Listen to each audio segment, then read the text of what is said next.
morning after. Can you hear me? Right. Excellent.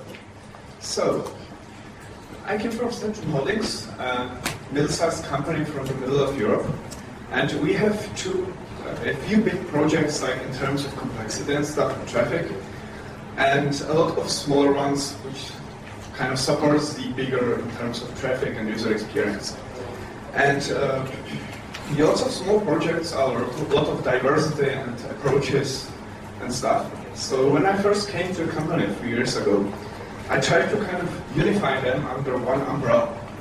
So I tried first to explore the possibility for these tools and setup tools and friends, but it is kind of messy. If you try to extend these tools or setup tools and wrap the dependencies between tasks and stuff, it's really kind of messy.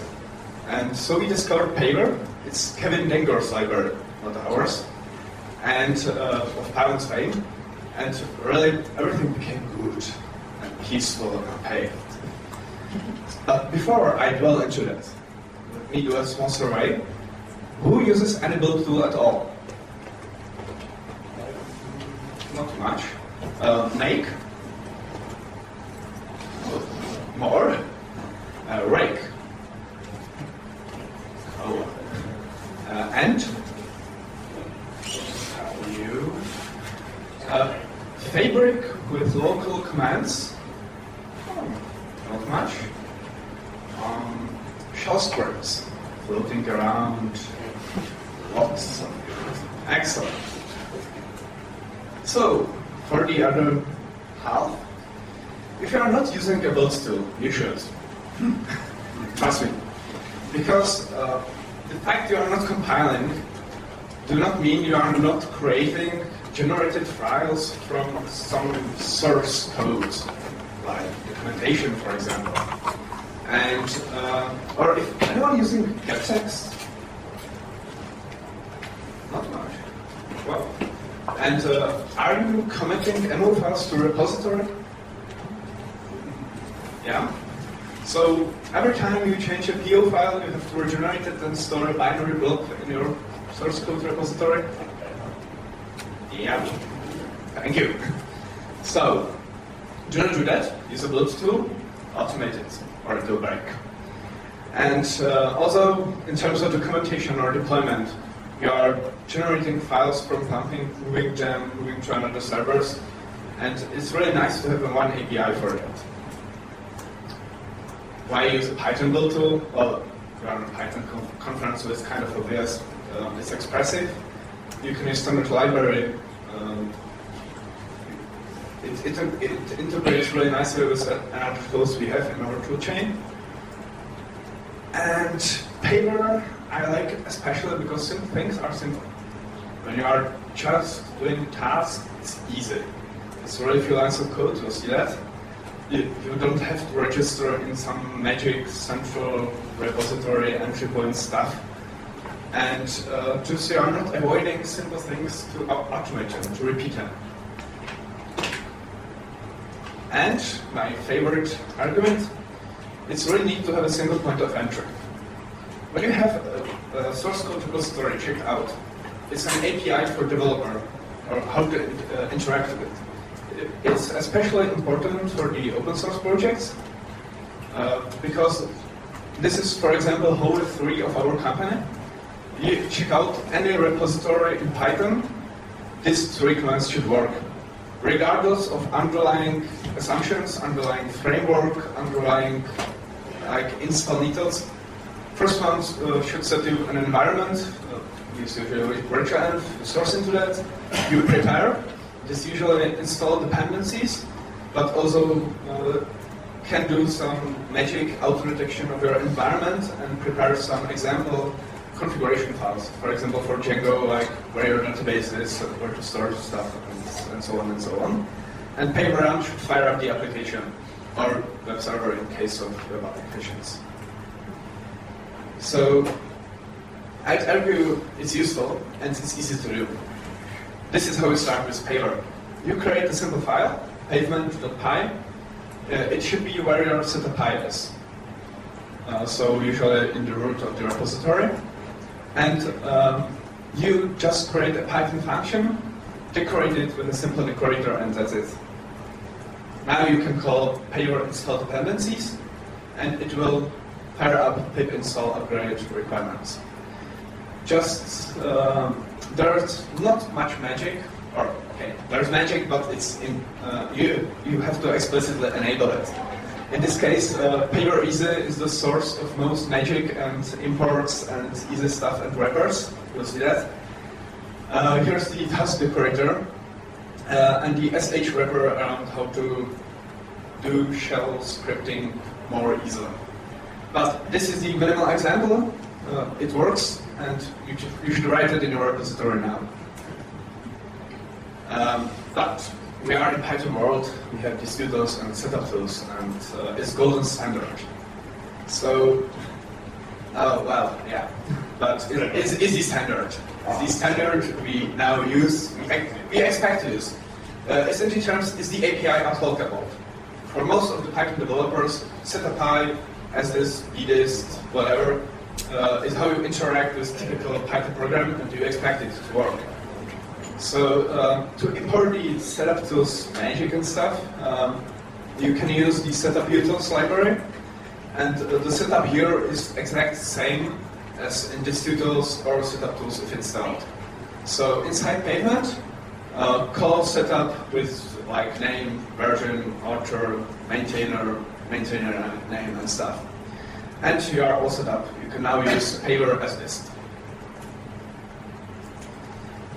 Because of that, it's not a great idea to make two setup calls, one in setup and second one in Pavement. And this is kind of breaking the rule I talk about, but it's necessary here. Paver minimum creates a zip subset of Paver itself. So you have paver minilib.zip in your source code, I know. And the generate setup creates a version of setup that called zip import the paver minilib. So you have setup call as this on it, and under the hood the pavers as this from the pavement will be called. It's useful, I will show that, but at least you have the only place to call setup and stuff is in Pavement, and it works with standard setup API developer expects, and it even works with pip install editable, which is really handy sometimes to have a developer dependency in requirements on some library which is direct in source code, and you need if it uses Paver, you have to have the minilib here, or else it will not work. So this is kind of last hack you have to make in order to have no more hacks. What is useful and used always? Task dependencies. So for example, when I'm preparing environment, I like to have the dependencies installed with the task I showed here. So I have the prepare, again, simple function, no arguments, use simple decorator, install dependencies will be called beforehand. After that you can run develop and you have library all set up. This is especially useful. You can overshadow the standard distributors commands, which is nasty by default. Here it's easy because you have setup calling Pavement under the hood. And in this as list, is on the end, the distributors as list, you want to create a source tarball, but you want to have a documentation in it, like the HTML version. And to have a generated minilib and hanky setup, and you want it before you create the tarball. So you just create an as-list function, have all the dependencies specified in the decorator, and now setup as this will call all these functions in order, and you will have source tarball using standard API, but with all the sugar you want to stuff into that. Because it's console API. you want to interrupt like the standard arguments. First one is the positional ones. So if you like to say that after this task name, there are positional arguments I like to work with in some way. For example, here I'm using Paver unit to call tests, but notice that a lot of arguments and options I don't want to specify somewhere in my pavement too. So I want to say after unit, everything is passed to the nose, as you can see in the RP. Another, I forgot to mention, there is of course one pitfall.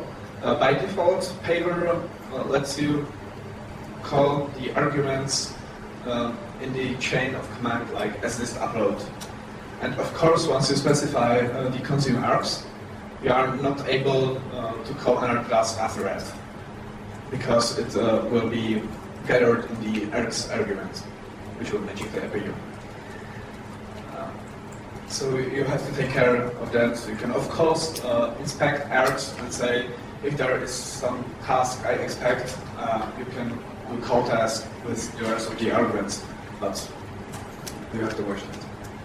Proper way, or the more usual way to have options is the standard GNU options. It's the standard optipars, but again, single decorator, it will work, it will be appended to the options you will retrieve. It's of course the long name, short name, and help automatically generated, so Paver, help, Apple packages will display you this nice GNU help as expected. The options,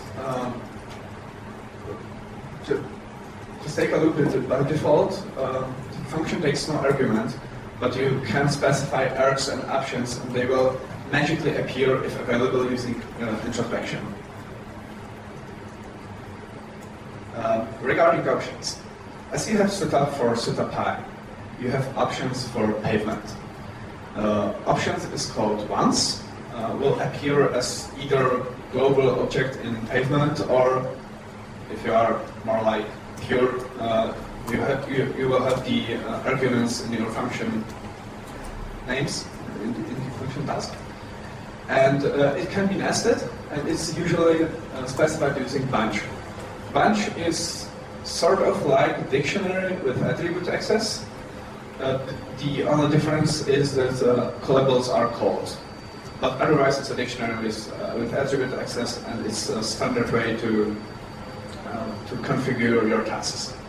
For example, in this case, as I talked about minilib have the options to embed some external library together with the Paver minilib.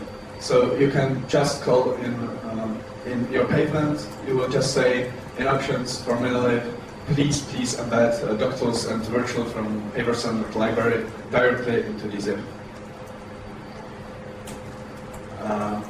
Inside your task, you will just get the options as an argument, call get embed. If extra files was specified anywhere, you will get it. Otherwise, you should provide some defaults, so it will not fire up the attribute error or something. Options provide namespace search, which is you can call either the full name, like options setup version, or just options version, and it will search through all available namespaces to encounter the first version attribute. Of course, you might not want that, so you can say options order, like I'm inside minilib, I want only and only minilib attributes. So if I will try to call the version, I will get an attribute error because it's not available inside my namespace. I will now take you to the standard library, or the reverse. Are there any questions about those, about basics? No? Okay. So, standard library or the easy tasks. There's a wrapper around shell. It's in easy, it's called sh. And it's the It's the wrapper for calling the popen and piping stuff and so. So you will just do it as in shell.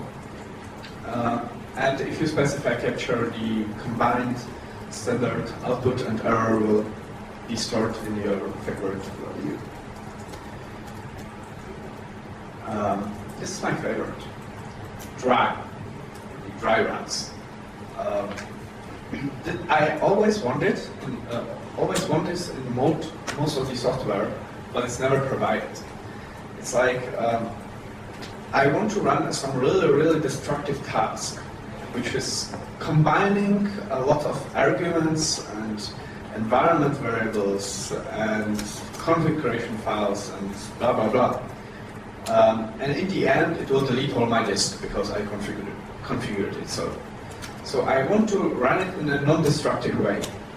And there's a handy decorator for that in Paver, which is the destructive parts of your tasks are wrapped in the dry function, and in case you are running with a /-dry option, it will only be printed, otherwise it will be run. So you'll just kind of decorate the destructive parts of your tasks to be not so much harmful. And with dry run, you will see what you configure, kind of what is the result of the configuration and task mess. This is magic. Anyone knows Paver Pi? One, okay. Paver Pi is James Ordorff, I don't know how to spell it, I'm sorry. It's the external library, but it's bound with Paver. It's a subclass of substring, and it's really crazy division operator overloading stuff. So you must not use the OF path, join, and the standard library stuff, but instead you have this. Look at the first line. It's valid. It's like OF path, join, docs, get me options from these things with directory and the HTML at the end. It's platform independent. It works correctly on Windows. It works regardless if you have the path docs already wrapped in path, or if it's pure string. The result is path object, subclass of strings, so it works correctly if you pass it to the OS standard library with path join and stuff. And you have the handy attributes like remove tree or move myself to another directory and stuff. I'm still not sure if I like it or not. It's very easy to use, but it's kind of on the edge of the Ruby world, like where dark magic begins. I talked a lot about documentation, so DocTools is kind of the core of Paver for me a bit, because it's easy to configure things with it and it just works. There are, of course, all the configuration options for things, so you can do whatever magic you want. But as I said, it's under one root, it's under one Paver. Part of the documentation is usually some kind of snippets of your software, or result of some shell runs or test runs or whatever. So it's not the NetBatchHolders library, also bundled with Paver, and you specify the include syntax or shell command or whatever, configure again in options on how you want to annotate the includes and stuff, and at the build time of the documentation, all the commands or includes will be run. So especially if you bundle it with some kind of Pep8 specification or doc tests and stuff, it will not happen so often that you will forget to update your documentation after you updated your docs or samples. This one is really useful. And of course, our favorite virtualenv. Who is using virtualenv here? Not so much. Well, why is the rest not using virtualenv? If I may ask. No need. No need? Okay. Yeah, No. Sorry? the packages. Okay. Some of us use build out instead. Oh, yeah. Build up. Build out. That's true. There's no build out integration in Paver. We should do it. Well, pretty easy to configure virtualenv. It's part of the bootstrap command I already showed you. It creates properly the bootstrap with embedded libraries, and so you can download the source code, run the bootstrap reply, and here you are. And the last part, and my favorite one, I talked about it, is discovery. As I was talking about the single API, is the notion of Paver I'd like to embrace more, and I'd like to hear from you about. Because my favorite part of Paver is really the single command, single point of entry to a whole application. But of course, there are complicated things the other tools I suited better for, like deployment and favoring. So, what we'd like to do is to extract from the external libraries the Paver tasks. So you can run Paver, some magic, and the other tool will be run properly, but everything is wrapped under the Paver hood. So this is from the development version of Paver. It will be released probably shortly after conference, so if there is any feedback, please tell me. You have the discovery module, or probably the external library, with the discover whatever function or task respectively, which will configure this way. So for example, if you have Django, in order to use Django properly, you have to know where the settings .py is, so you can set up the Django settings, environment variable and stuff. And you have to explicitly call that. It could be done by magic, but it's kind of internal Paver decision to let you explicitly call the magic, not to be like web.py internal mumbo jumbo. So you have to call discover Django, and after that, you have usual Django validate, but you can call it with Paver. And is the option I forgot to show, because what I like most about it is that usually Django is in subdirectory of setup.py or Paver. So you have to do like setup.py, develop, then dwell deeper into Django, call some management command, then go back up and create documentation and stuff. And by the way, Django management command is also a good example of sort of build tool, but it's not direct. Because I know a lot of people which are creating Django management commands, even though they are no longer tied with Django. Because they are already using manage by nothing, so they will call the base command, and yeah, it's not doing anything with Django, it just messes up with our documentation, but yeah, we are already using that, so if you are calling that, you have to use Django, and yeah, we cannot share it outside of Django world, and so. So I like to reverse it and put Paver on top of that. So the tasks can be more easily shared, are not dependent on Django with Paver, but you have all the Django power available, or Fabric for that matter. So this is what we'd like to do in the future. I'd like to hear from you which libraries you would be happy to be integrated in Paver.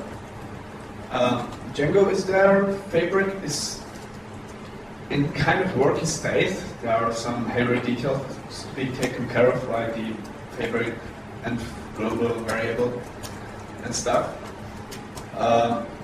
I thought more people are using virtualenv. That kind of silenced me, because we were really happy we are using virtualenv everywhere because of diversity of dependencies, like this site is working with Django 1.1, this one with only Django 1.3, so the global packaging system does not make any sense. So we'd like to integrate a bit more. If so many people are using build-out, we should probably explore that. If there are any kind of contributors, we're very happy to hear from them. So in the next version, if you are sourced in the virtualenv, it will automatically use the proper virtualenv with all your tasks and stuff.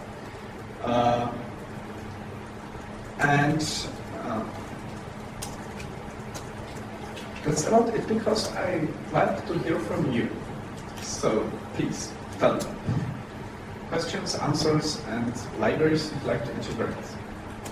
Yes, a general question maybe, if you try to integrate with all sorts of stuff, aren't you creating a dependency though if all that other stuff changes somehow, and you try to support all of them?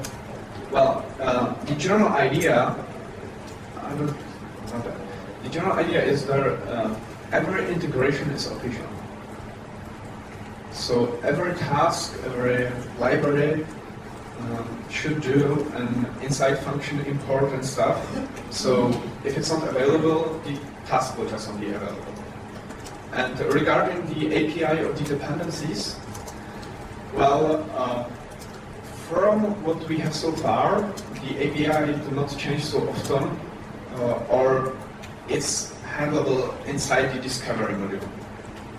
Like in case of Django, for example, there were changes, but it's handleable. So I don't have an answer for that in terms of how do you make it more easily. It was just a feeling, it was nothing concrete. Yeah. Well, yeah, the integration depends on the API stability for sure. But as said, most of the tools that we are integrating with are already stable. It's like it's requested because it's stable and it's used. So yeah. Another question or tip. Anyone here will try to use Paver now? A few. Okay. So the other ones, why not? Make it already there. Yeah. So you like make more? Well, I have consideration in the sense that here we, instead of having the limited language of make, we can use the almighty Python, but we are really making exactly the same type of task, exactly the same thing. Maybe having support for a more expressive language, we can develop some change in the mentality which we use. In sense, using this tool exactly in the way I use make, it's not necessarily so good. Maybe with experience or theoretical studies, I don't know, new pattern of wording can emerge. Have you thinking about some way to use this type of technology that are absolutely not made possible? No, to be honest.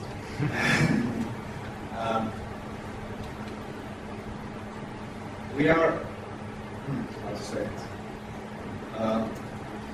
I do think that in how Paver is used, it's really more like, let's say, the console API, which is bound by some, not restrictions, but how people accept command line to behave. And in order to change the paradigm as a whole, I'm not sure if those languages are powerful enough or if the API is kind of is there already. So I'm not sure, but it's interesting question. It's actually hoping for evolution in the sense that if you give more specific power, usually new programming pattern can rise. Can we? We'll see. Come join us. Yes. I don't really have a question more that I use Paver a lot, and I don't use it just as a build system. Right? In one example, I use it to build a development environment that pulls its dependencies in for a developer to run the code. It can then run all the tests, run Selenium after installing Selenium out of the box, getting the browser and all the profiles running. It then builds an RPM that ships itself, installs in the target system, and then the RPM kicks off Paver again to finish the install after copying all things in a very specific way. It's really powerful tool. And you can just do this from you just use, build by environment. Okay, now install on that server. After running all of the tests. It's sort of a platform to build more complicated things on. If you were just using it for maybe it's not really worth it, use the scones, but if you were doing things to say, do the whole process, like build the same environment that everyone has on all of their machines and can produce the releases and can control the machines, it's the tool for you.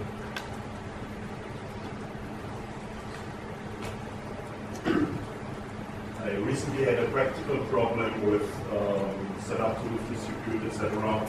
It mostly cares about Python stuff and getting Python libraries from PyPy or PyP or wherever, but it doesn't deal very much with static file dependencies like get me jQuery, get me tricky-draw, get me some other bunch of JavaScript or HTML or whatever. And the quick hack was to write a batch file more or less that just gets this stuff, untars it, and puts it somewhere. The problem we had, okay, on Linux this usually is no problem. You have wget, you have unzip and tar it, etc. But on Windows, we don't have these tools. So it would be nice to have a Python version of these usual tools. Do you have something like this in Paver? Just get a file and unzip it and stuff? Well, for download the file, there's a URL. Like, there's no worker for it directly, I think. There is stuff for like copy a file. There is a library for SCP. It's something like get library, copy it. Yeah. There are some wrappers. I'm not sure if directly for this task, but the write the issue request should be easy. Should be fit in there. Yeah, definitely. Yeah. And as I said, if not, request an easy wrapper. This should be easy to write. So. Yeah, it's not a problem. We could have written it, but yeah, somehow strange. Yeah. Paver is like trying to make redundant. Sorry? If Paver is trying to take to make all stuff. It's trying to, you can do stuff that you try to make. But what my question actually was like, how does it compare to something like Comfort? Yeah.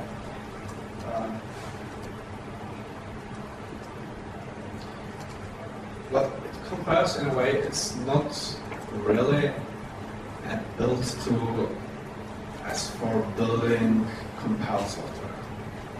So it's really more like a shell, shell for project building or for pulling stuff around and like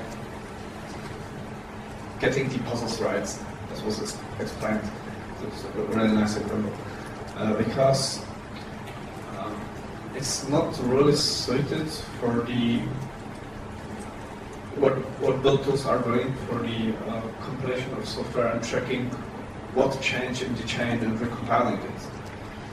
There are still better tools for that, And I think someone even wrote that they are using SCONs together with Paver, where Paver is a wrapper around SCONs, basically.